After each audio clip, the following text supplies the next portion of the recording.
some of it. This week, I wanted to touch on energy. And in line with the knowledge cube word of the week, energy, I like to go back to the knowledge cube, focus on the physical, mental, and emotional barriers. I think when you have the right energy for success, you are driven, you are motivated, you feel inspired. And when things happen around you, it helps motivate you. What it's doing, it's like adding fuel to a fire. If you're inspired, that thing gets you up. That thing wakes you up in the morning. No one has to tell you what to do. Yes, you have to physically wake up with the right energy.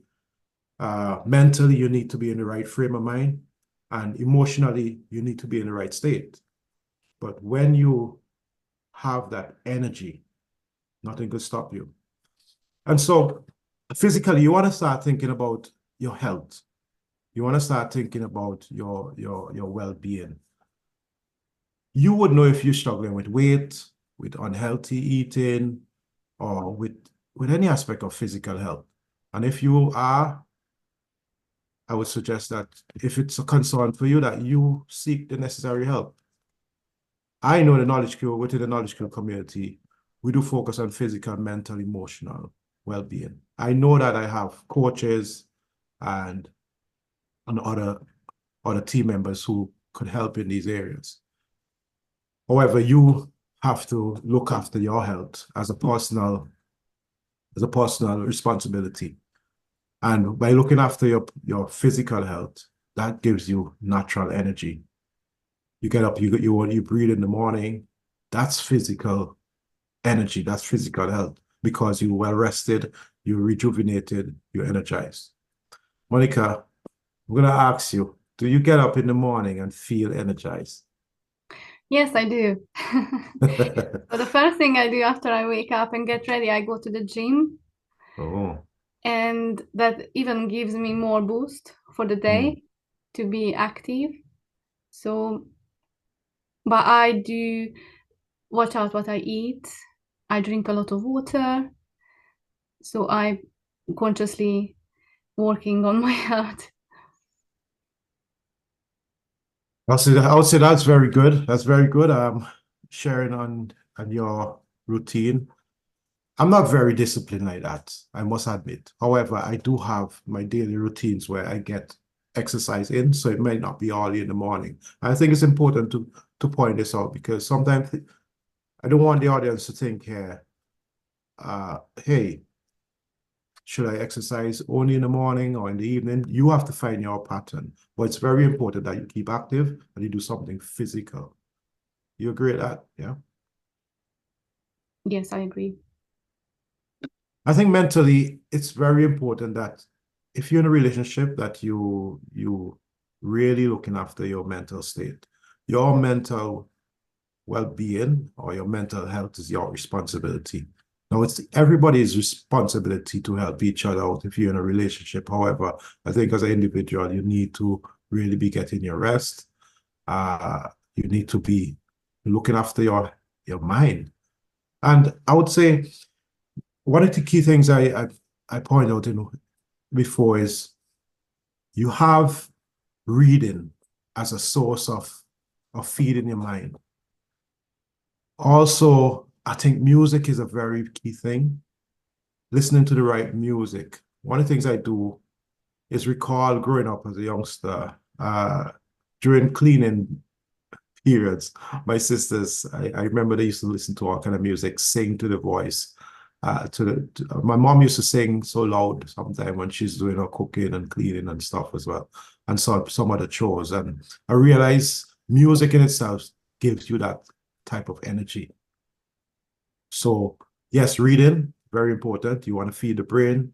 And it's kind of like mindware. You know, we talk a lot about software when we, especially Monica focusing on our social creative vibes, social media and stuff. You will hear stuff from our side about software, but you also have mindware. And it's very important that you read the right stuff. And this is not just about reading books. When I'm coaching, when I'm doing life skill sessions, I talk a lot about a pattern of reading, having consistency, whether it's 15 minutes a day, whether it's 5 pages per day, but just start a pattern and then get into a habit of reading regularly. So, Monica, can I challenge you to tell me what is it you do for your mental health in terms of whether it's music, whether it's reading, or inputting information into your brain? What kind of practices do you do as a priority? I love reading, and in order to read more books or at least, get knowledge about the books, I started recently to listen Audible. Hmm. So I realized I can fast track my reading by that.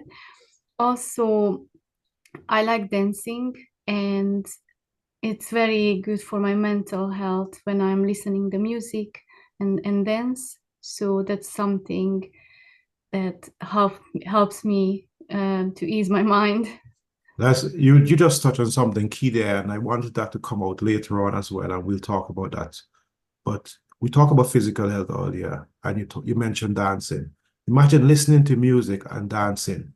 You in a you're in a beautiful state of mind, you're exercising, you're feeling good about yourself. And it goes into the next area that I think is very important, your emotional well-being. Energy comes from being healthy emotionally as well. And physically, you could energize yourself, give yourself more energy. Mentally, you could give yourself even more energy. And emotionally, it's very important that we look at this area as well, because no use having all this energy and you can't move. And if you're in a negative state of mind, it's like enough weight to stop you physically and mentally. And I think some may argue that you could have a balance, but even when you try to balance it out, it really kind of creates weight on each areas. So if you physically, you're exercising, you're listening to music, you're reading, you're looking after yourself, looking after your mind, emotionally, if you simple things like meditate, taking time out, taking breaks, reflecting, resting, avoiding people and their baggage, things like that.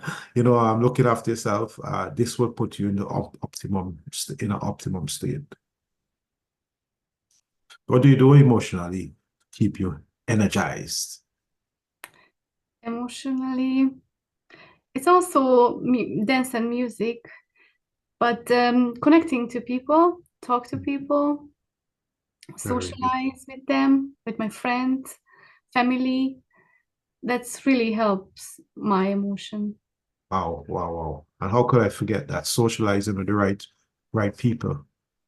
Uh, it's very key. I mean, community is a key part of what I do and empowerment. And I think you can't do this alone. And I think during COVID period or during the pandemic, people really suffered emotionally, and it really pulled against the physical aspect. Even though people were exercising at home, it wasn't enough.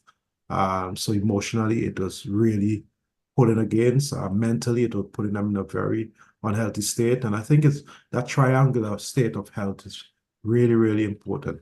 But because I grew up with my grandmother, and I always encourage people to aspire, as my grandma would say, I think it's very key. The key thing in the middle is your spiritual well-being. I think even though you could feel driven, you could do what you gotta do physically, mentally, emotionally, I think spiritually, if you have that added energy, that's like a boost. It's like you're in a race car now. You could go on a racetrack because you have the right vehicle, because physically, mentally, emotionally, you're in the right state of mind. But if spiritually, and I think it's key here that we not just simply associate this with some religious activity or some religious belief. But I think it's key that we know that we're looking at everybody has their beliefs, and I believe in a higher power, higher state. I grew up in a Christian environment, and I grew up around a lot of elderly people, and I choose to associate myself with a lot of elderly people to gain wisdom and to really understand life differently. And I've had my own experiences, my own journey. So I think looking inward and getting to know that voice that speaks to you and getting to know you better inwardly. There is a voice there that when you connect with that voice and you can really relate with that voice, I think that's like ice cream on the top. It gives you that optimum state of mind and it gives you that added boost of energy. What about yourself, Monica? Yeah. Spiritually, do you get Sorry. that? Do you spiritually, do you get that added boost of energy from spiritual side of this of things? Yes, what gives me the spiritual side of boost is meditation. Mm, I'm glad you bring that up. So And I think, like you mentioned, meditation, I don't do it enough, but what I find with meditation is that it helps me to block out everything and connect with me. And that state of quietness. I remember my mom gave me a book a long time ago, um, listening to silence. And I never understood why she gave me this, because I was so noisy, irritable. But I've come to appreciate silence so much that as a daily practice, I have to have my periods of silence. So I think meditation and reflection, taking time out, it rejuvenates you. I like to do it a lot in the morning or in the midday periods because there's a period in the day when you find that your energy just goes low.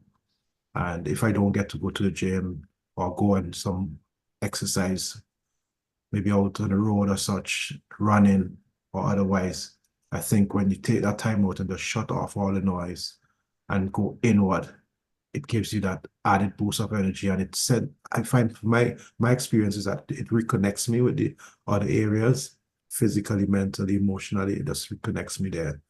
So thank you very much for sharing with me today, Monica. thank Look you. forward to our next session. Look And forward I to. Bye.